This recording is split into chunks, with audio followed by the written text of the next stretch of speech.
to Geeks Corner. I'm Mr. DAPs. And I'm Johnny 5. And why are you Johnny 5 tonight? Because in Cars Land, there is a food place called Flo's V8 Cafe, and V is the Roman numeral 5. So there's. So does that mean it's the 58 Cafe? It is the 58 Cafe. And so it doesn't mean for the type of engine, it means for the year of the engine. What, is there a type of engine called a V8? Yes. I thought it was like a tomato juice.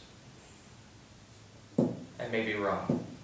Notice how awkwardly silent we do have a what do we call it? Audience tonight, and you never know because it's just.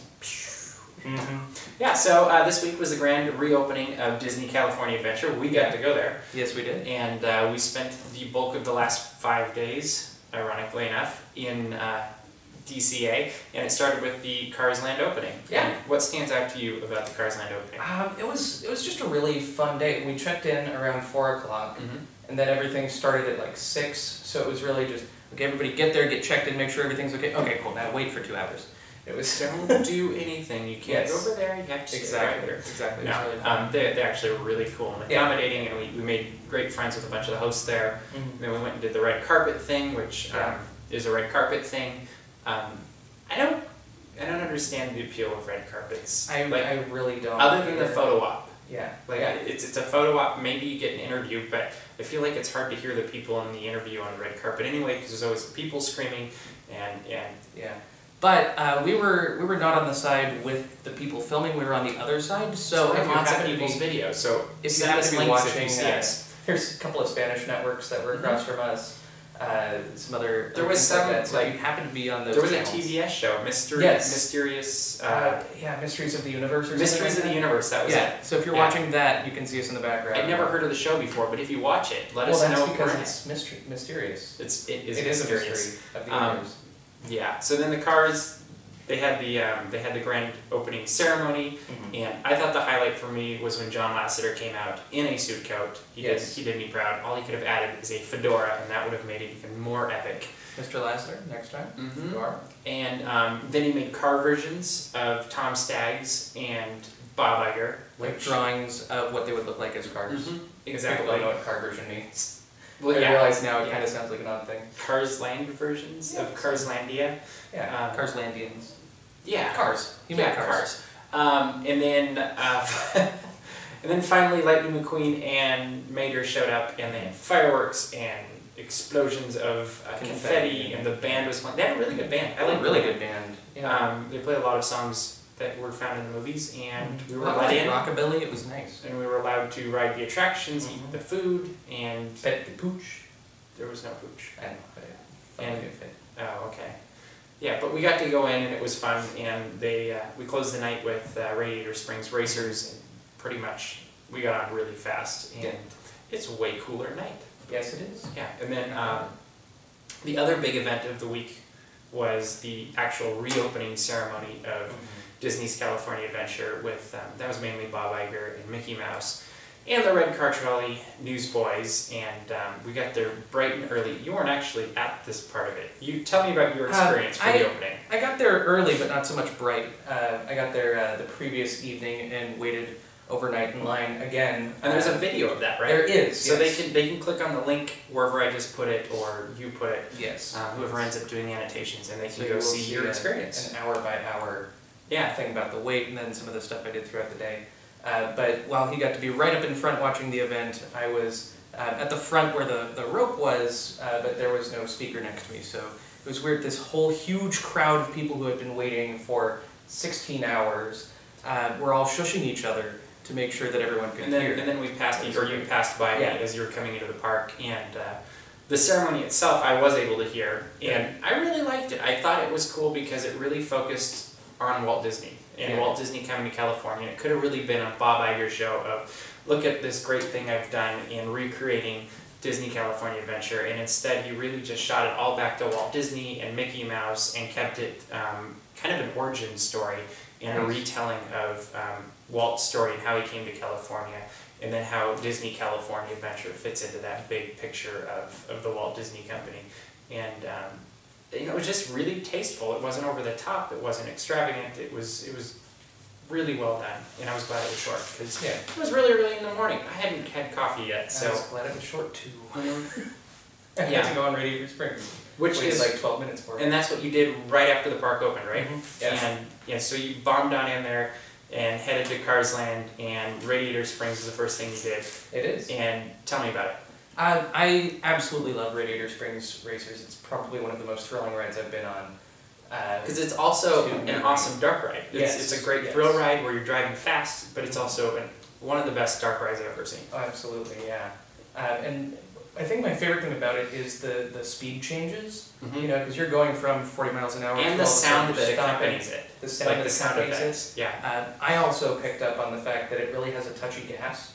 Like, it's not as smooth, like, oh, we're on a ride. It's literally, like, the gas pedal is being pushed, and it jerks a little bit, gets into motion. It's a high-powered car. Yeah, oh yeah. It's like driving a really well-tuned Mustang. Yeah, or like a Corolla or something. Maybe not. No, I don't think it is. Yeah, but it's a phenomenal ride. You gotta go on that. Then you can jump across the way, and they've got Luigi's flying tires, and we discovered it's really fun to just try to make them go fast. And the trick is balancing on that cushion of air. If you lean too far, you start scraping along the edge and you don't go very far. And if you don't lean far enough, or you lean the wrong way, you go a different direction than you think you're gonna go. And so we just had a fun time speeding up and ramming people. Yeah, it's just a matter of pointing your head where you want to go, and if the tire's rotating, then just rotate your body, so no matter what, your head's still pointing where you want to go, and you'll end up spinning that direction. Yeah. We actually got into a little bit of a bumper car match with Richard Kind. Nice, very cool. And yeah, he had a little bit of a maniacal laugh when he was ramming us. So, in that kind of a scenario, he's not that kind? I thought he was kind. I thought it was hilarious. Like, nobody ended up dead. Good. Yeah. And then up in the entrance of Radiator Springs, it is Mater's Junkyard Jamboree, which, two things I love about that. The soundtrack is amazing. It gets stuck in your head. You know, it's just hilarious, and the lyrics for the songs are phenomenal. And Larry the Cable Guy is doing the songs, and it's just a blast. And then also the surprise swing. Yeah. Like, I guess that's the best way to call it. You know, you're just going and then bam. And do you have any other? No, that's about it. It's one of those attractions that's mechanism based. You know, like the teacups. You know, it's not so much story based. It's just, here's what we're doing, and that's all it is. So it seems really simple. Surprise! We're flipping you around. Exactly. Like it's so well put together. Yeah. It's an amazing thing. I really like it. And then the food. Oh, the food's amazing. Food is phenomenal in Cars Land. I mean, I was really surprised. Like, I expected it to be okay, but I didn't expect to really like for me, it was all about the chili in a cone. Like the chili cone carne, and it's cone carne. But it's chili in a bread cone with Fritos and a little cheese on top. And if I were in charge, I would put layers of chili, then the Fritos inside, and more chili, maybe cheese in the side too, and do layers all the way up because I wanted more Fritos. Yeah. But that was my favorite food, and there's great food at Flo's V8 Cafe. That's kind of your Sunday afternoon dinner, Southern style, and what else we got? And then Fillmore's, where you can buy like snacks and bottles of Coke and but they were more healthy snacks. They were like fruits and stuff. I saw Cheetos and Doritos and chips. Oh, okay. Well, they build it as all the times I've been there, I've not seen the fruit. I've never seen fruit there, but I just don't look for it. Yeah, I was gonna say, I think you kind of have a blind eye to the fruit. That's probably a little true. Yeah.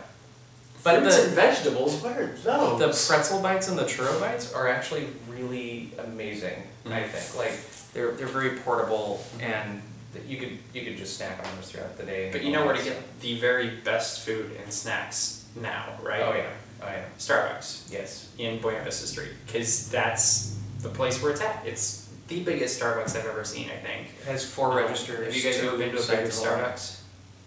No. Comments. If you've been to a bigger Starbucks than the one on Buena Vista Street. That's assuming you've been in the Buena Vista Street one. If you have. But it's amazing, and it's got Starbucks drinks, and it's got really good snacks. And they do take Starbucks gift cards. But they don't take the app, at least not yet, so you need the physical card with you. Okay, well that's the one that's a good tip to know. Yeah, and I don't know if they take the birthday drink coupons. Oh yeah, that's a good, I didn't even think of asking. Yeah, we'll find that out. We can definitely find out on that one. And, but yeah, that's great food. There's actually other places, Carthay Circle Restaurant that has amazing food, and that was catered for us at the press event on Thursday night. And everything was phenomenal. And what were you going to add? I was going to say, we haven't been in there because of the reservation, but clearly you have. Well, I wasn't actually in it. They just catered it outside, and then I've had friends that went in it that loved the food too, and was commenting on how well prepared it was. But for me, the highlight in Buena Vista Street area is the atmosphere. You know, between the shows and the red car trolley, and when you mix the two, you mix the red car trolley with the show, and you get the red car trolley News Boys. And that's my favorite show. I think. Yeah, didn't I do a good job with that? Sure. And you liked it, you know it.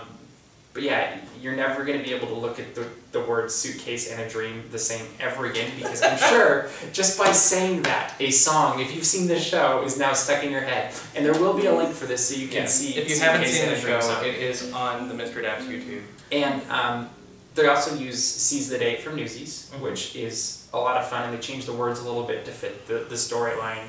And Talking Mickey Mouse makes an appearance and is integral to... Let me tell you, like, I've been in shows that have that kind of choreography and stuff like that. The length of time that these guys are just singing and dancing without stop is really impressive. I feel bad for them on a hot day. Right? Yeah. There was also the Five and Dime that we mentioned before, which is the jazz band that has their dime with them.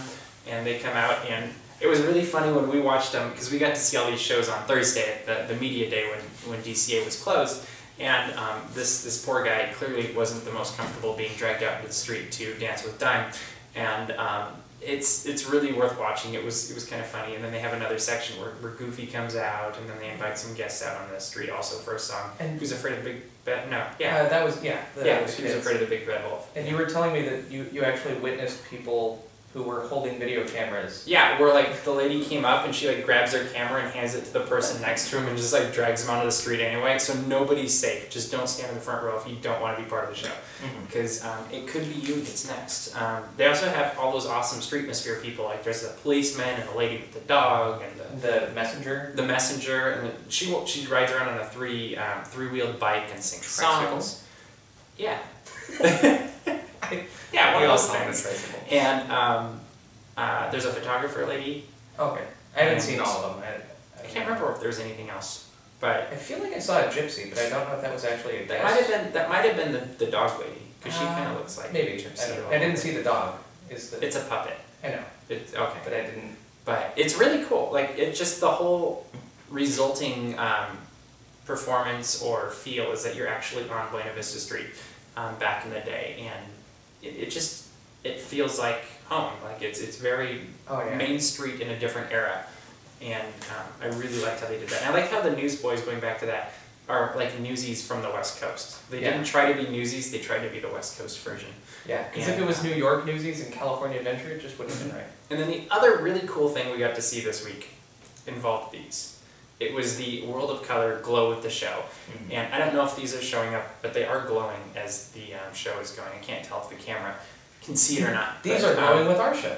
Yes, they're glowing with the new show, the other show. Actually, this show is longer. But so we got handed these Mickey ears as we were walking over to see a World of Color that we knew we'd probably get to see the new Brave section of World of Color. But then they also added these lighted ears. They're going to be doing an annual pass holder event at the end of the month. And I was really pleasantly surprised with how it all worked out. In fact, I found myself sitting there really transfixed by how it all worked. And it's like, well, how did it all work? You know, what are they using to control these ears? And they're going all over the place. And it turns out there's actually a cast member standing next to everyone with the ears, just flicking a switch really fast. No, they are not. But it's just a really cool thing. If you haven't seen it, you're not going to get to go to the AP event. There is a link, and we have posted it on our channel. But it really did impress me. I was shocked. You do have to see it live to get the whole... You want to see both, and you do want to see it live. And I think the thing that also you want to remember is the more people that do it, the better it's going to be. Yeah. Like if there's only a couple in the crowd, it probably won't be that impressive. But when there's thousands or hundreds, it's going to be way better. You can buy these, and I heard $23.20. $23.20. That really impressed me, because I mean, your regular ear hats are not that much less than that. Yeah. I don't know. They're probably maybe $10 less. I don't know. Yeah, something like that. But I mean, considering that you have a light up thing, and usually light up things price up too, and that they're also remote controlled and they're a part of entertainment. Like that's actually a really good deal on that it's much a technology. great deal. So if you want lit up ears, it's still expensive, but it's no, I worth think the expense. it is a really cool experience, and it's definitely worth checking out. And the other thing I really enjoyed that was just involving World of Color stuff like that was the Goofy show. What's it called? Instant concert. Just Add Water. Just Add Water. Yeah, and it's basically a Goofy cartoon. Well, you're the one who filmed it all. Yeah, it's kind of like the ISOs in Tron. It just appeared out of nowhere. But it's on the time schedule, so I went and filmed this, and it's like the old Goofy cartoons where you have the narrator talking him through everything and all the different steps and stuff like that, and then him trying to accomplish whatever task he set out to do. And it's phenomenal. It's so much fun to watch. The music is really amazing. And it's reminiscent of the old cartoons. Yeah. Like, it really does bring the old cartoons to life. A lot like that Goofy short they did in the park, it was like a month or two ago, that was getting people ready for the summer. For the Sky School or the... that was part of it, Yeah. and Goofy went around and did different things, and he woke up in the hotel, and it was that kind of funny thing. The Avid Tourist. Yeah, that one. Yeah, it's all that jazz. So that was a really fun thing to watch too. Yeah. And I think that was the other main show that we saw this week. And now, as you know, DCA is completely open. Who knows what's going to come next? Yeah. It's going to be great. One thing that we didn't talk about that I see here sitting on my desk before we run out of complete time is if you liked the music of Cars Land, they've made a CD. And it has some of the music from Radiator Springs, it's got music from Luigi's Flying Tires, the V8 Cafe, Stanley's Oasis, Ramon's House of the Body Art, Mater's Junkyard Jamboree, 5 songs from that, by the way. Yeah. And the Radiator Springs Racers, it looks like the ride-through music. So this is really cool. It's a limited edition thing, I believe, and they have it in DCA at a couple of different locations. What else you got on the Magic Desk? Oh, we have the cool press pack that they gave us when we walked in. It has stuff inside of it that says "On the Road to Happiness," and it's got Mickey and Minnie driving with their little trailer, because down Route 66. Is that a minivan? No, like Mickey and Minnie. And then of course you have to get the you got one pity laugh in the map. And then, of course, the Buena Vista Bugle, which you'll be able to get all summer, supposedly, in Buena Vista Street. Yeah, all over the place. They have a stack in Starbucks. They have people handing them out. Yeah, they had people everywhere giving these things out. And they're actually pretty cool. You can read them. There's real articles in it. And definitely worth getting one. If for anything else, just to have a souvenir. Exactly. You know, it's a cool thing to have. And I really like they're doing it. I hope they continue it, because it's a really good thing. Each season. There we go. Like segment, season. Each quarter of the year, fourth of the But that is about all the time we have for this week. So we will see you around the corner. Geek out.